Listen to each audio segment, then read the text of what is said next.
sur King FM.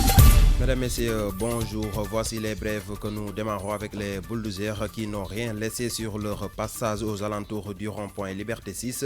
Voitures, cantines et autres objets encombrant la voie publique ont été dégagés. Une opération menée en pleine nuit par le ministre de l'Hygiène publique. Les occupants n'ont pas manqué de crier leur colère. La détermination du collectif Ñoo Lank ne s'affaiblit pas.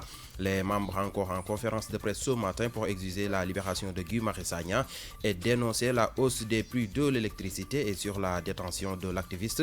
La coalition Jotna accuse l'État du Sénégal d'être la marionnette de la France. La série de meurtres qui choque plus d'un fait réagir Malick Gakou. Le leader du grand parti demande à l'État d'assumer sa responsabilité en garantissant la sécurité des personnes et de leurs biens. Malick Gakou a aussi dénoncé la hausse des prix de l'électricité et l'interdiction des marches sur l'international. L'étudiante ivoirienne de 34 ans testée négative au coronavirus. C'est du moins ce qu'on peut retenir du communiqué du ministère ivoirien de la Santé. En effet, l'étudiante a été mise en quarantaine pour effectuer des tests. Pour l'instant, le coronavirus a tué 170 personnes en Chine et 7700 cas confirmés.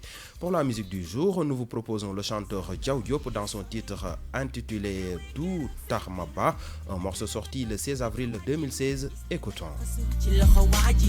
Fi ma toog dama tiit bay bat di su la neexee nga jaani ma su la neexee nga xas ma su la neexee nga bàyyi ma du tax ma ba su la neexee nga jaani ma su la neexee nga xas ma su la neexee nga bàyyi ma du tax ma ba yaa ngi forward moom di La version wolof de ces brèves, c'est dans un instant.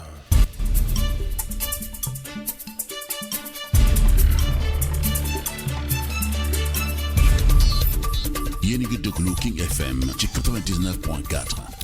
xibaar yi tënk lay doon dañ koy tàmbalee kon ak démb ci guddi Liberté 6 kon dafa daal di dund ay jafe-jafe ñi nga xam si nag ñoo yore ay bulldozer ñoo ànd ak jëwriñ ci yore wàllum li nga xam si moo di hygiène publique bi moom nag dañoo daal di daaneel lépp loo xam si ay oto la wala cantine yoo xam si da doon tere nit ñi daal di mën a jàll mu nekk ab opération boo xam si ci xaaju guddi gi lañ ko doon amal ña nga xam si nag dañ fa ami place te it kon ñu daal leen cay laal ñoom ña ngay wax seenu naqar collectif Ñoo Lank bàyyeeguñu tey jii ci kanam dina amal conférence de presse di janloog taskatu xibaar yi ne li ñu bëgg moo di ñu bàyyi Guy Marius Sagna yi ñi mu gën a gaay waaye it wàññi njëgul courant bi nu yokk waaye ci mbirum Guy Marius Sagna bi sax coalition Jotna moom li mu ci gis moo di ne gouvernement bu Sénégal ñoo ko daal di tëj te it réewum France moo leen ko defloo ñu wax kon ba tey ci lu sorewul loolu ak ñaawteef yéen fi nemmeekoo doomu aadama yi nuy rey loolu tax na ba Malick Gakou yëkkati na ci ay kàddu moom mi nekk kon leader bu grand parti nee na nguur gi ci boppam moo war a jël ay responsabilités am yokku kaaraange gi nga xam si moo di nit ñi ak li ñuy jëfandikoo Malick Gakou tamit daal dinay naqar lu njëgul courant bi nu yokk ba noppeet nee na nguur gi dafa war a bàyyi doxu ñaxtu yi ni nit ñi di bëgg mu di ko aaye xibaar yi ci dendu Afrique réewum Côte d'Ivoire étudiante bi am fanweeri at ak ñeent te ñu doon xel ñaar ni dafa am jàngoro jële di coronavirus loolee kon mujj la nekk dëgg gannaaw kon ay test yoo xam si def nañ ko ba noppi jëwriñ jore wàllum wér-gu-yaram foofee ci réewum Côte d'Ivoire moo génne communiqué xam ne ni kon étudiante boobee dara dalu ko waaye nag ba fii jàppale ni jàngoroy coronavirus daal dinay rey lu toll ci téeméer ak juróom-ñaar fukki doomu aadama fële ci Chine te it daal dina fay dal lu toll ci juróom-ñaari junni ak juróom-ñaari téeméeri nit musique la ni jeexalee tënku xibaar yi tey Diaw Diop lañ leen andil ci woy bi mu duppee Du Tax Ma Ba morceau la boo xam si mu ngi ko génnee fukki fan ak juróom-benn ci weeru avril atum 2016 ñu teewlu.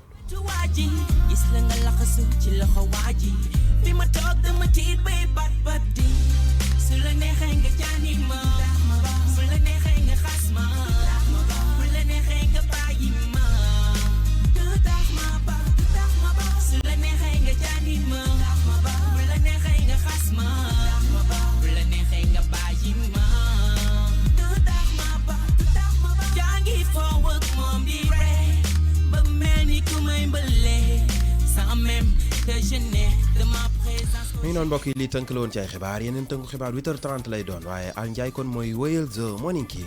Et aujourd'hui le 9-11 reçoit une personnalité de taille, hein, Mame Mactar Gueye, le président de l'ONG Jamra, qui parle de l'actualité effectivement et de tout ce qui se passe autour de sa personne, n'est-ce pas, dans le 9-11, hein, n'est-ce pas Saliou? Exactement. Un grand moment de radio. À partir de 9h jusqu'à 11h. Voilà, c'était l'information sur King FM.